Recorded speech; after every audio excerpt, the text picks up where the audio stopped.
ভোরবেলার আবহাওয়াটা যে এত বেশি সুন্দর আর মনটা যে এত বেশি ফ্রেশ হয়ে যায় তা শুধু তারাই অনুভব করতে পারে যাদের ভোরবেলা ঘুম থেকে ওঠার অভ্যাস আছে। তো হ্যালো এভরিওয়ান, আসসালামু আলাইকুম। এই মুহূর্তে যে যেখান থেকে আমার এই ভিডিওটি দেখছেন, আশা করি আল্লাহর রহমতে সবাই ভালো আছেন, সুস্থ আছেন। আর কেউ যদি অসুস্থ অবস্থায় আমার এই ভিডিওটি দেখে থাকেন, তার সুস্থতা কামনা করে আজকের ব্লগটি শুরু করছি।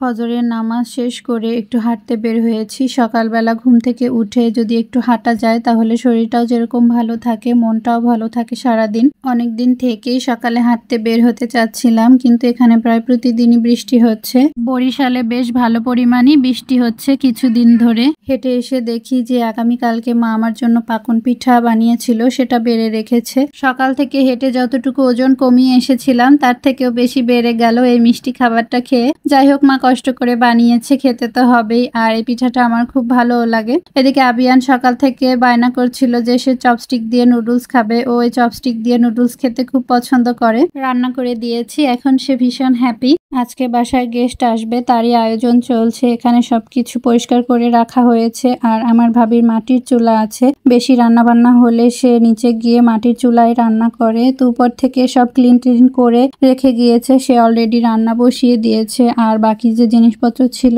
সবকিছু আমি নিয়ে দিচ্ছি তাকে। এই তো সে অলরেডি গরুর মাংসটা বসিয়ে দিয়েছে, এটা কষানো হয়ে গিয়েছে, এখন ঝোলের জন্য পানি দেওয়া হবে। আর অন্য দুইটা চুলায় ভাত আর ডাল বসিয়ে দিয়েছে। তো গেস্ট যেহেতু দুপুরে এসে খাবে এখানে, তাই যতটা তাড়াতাড়ি সম্ভব রান্নাটা শেষ করার চেষ্টা করছে। আর রান্না খুব দ্রুত শেষও হয়ে গিয়েছিল। আর এখানে অলরেডি গেস্ট চলে এসেছে, তাদের খাওয়া দাওয়া প্রায় শেষ। আর এই যে সোজা বসা চশমা পরা ছেলেটা, এটা হচ্ছে আমার বড় ভাই। আমরা 3 ভাই বোন, 2 বোন 1 ভাই। তো গেস্ট চলে যাওয়ার পরে ফ্যামিলিতে যে আমরা মহিলা সদস্যরা ছিলাম তারা খেতে বসে গিয়েছি। তো এখানে আমি আর আবিয়ান একই প্লেটে দুজনে মিলে খাচ্ছিলাম। তো ওর পেটে ক্ষুধা লেগেছে, আমারও লেগেছে, তাই একসাথেই বসে গিয়েছি। এদিকে বিকালবেলা মা আমার জন্য চাল ভেজে রেখেছে। এই চাল ভাজাটা হয়তো অন্যান্য এলাকায় অনেকেই চিনবেন না, তবে বরিশালের এদিকে অনেকেরই অনেক পছন্দ।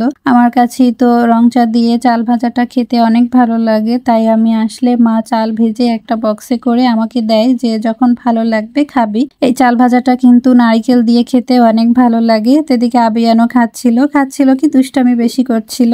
এই তো আজকের ব্লগটি এ পর্যন্তই। আশা করি আজকের ব্লগটি আপনাদের কাছে ভালো লেগেছে। অবশ্যই আমাকে কমেন্ট করে জানাবেন যে আজকের ব্লগটি আপনাদের কাছে কেমন লেগেছে। ভালো লেগে থাকলে প্লিজ একটা লাইক করে দিবেন। আর আপনি যদি এই মুহূর্তে আমার এই ভিডিওটি ইউটিউব থেকে দেখে থাকেন, প্লিজ চ্যানেলটি সাবস্ক্রাইব করে দিবেন। আর যদি ফেসবুক থেকে দেখে থাকেন, প্লিজ চ্যানেলটি ফলো দিয়ে আমার পাশেই থাকবেন। আল্লাহ হাফেজ।